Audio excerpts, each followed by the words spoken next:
Matthew 14. At that time, Herod the Tetrarch heard reports about Jesus, and he said to his servants, "This is John the Baptist. He has risen from the dead. That is why these miraculous powers are at work in him." For Herod had arrested John, bound him, and put him in prison because of Herodias, his brother Philip's wife.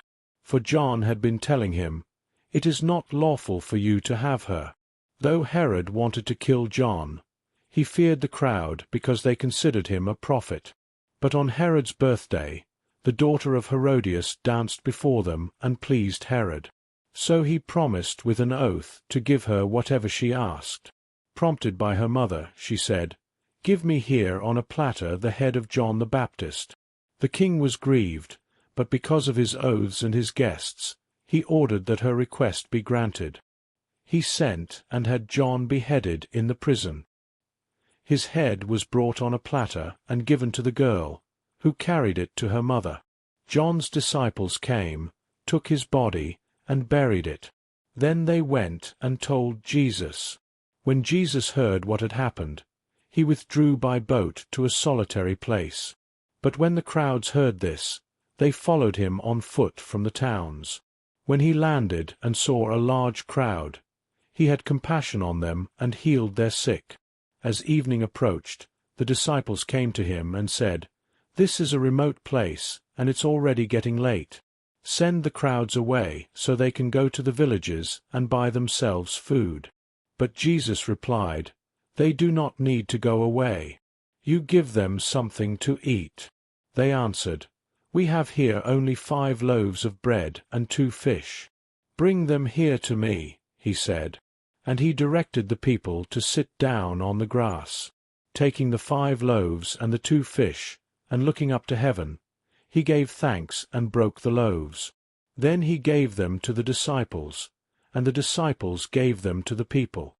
They all ate and were satisfied, and the disciples picked up 12 basketfuls of broken pieces that were left over.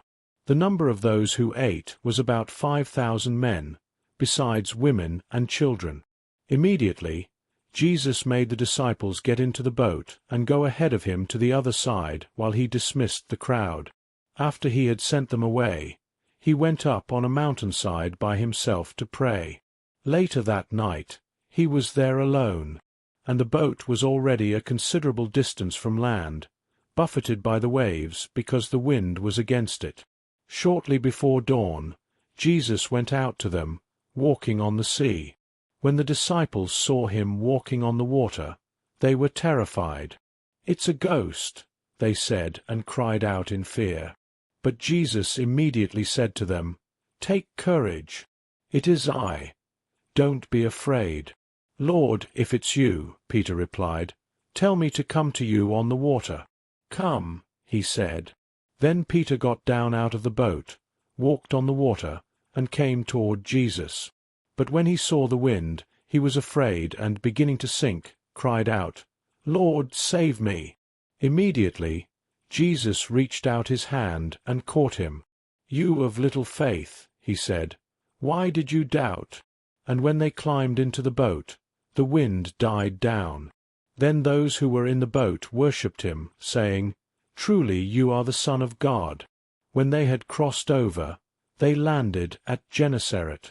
And when the men of that place recognized Jesus, they sent word to all the surrounding country.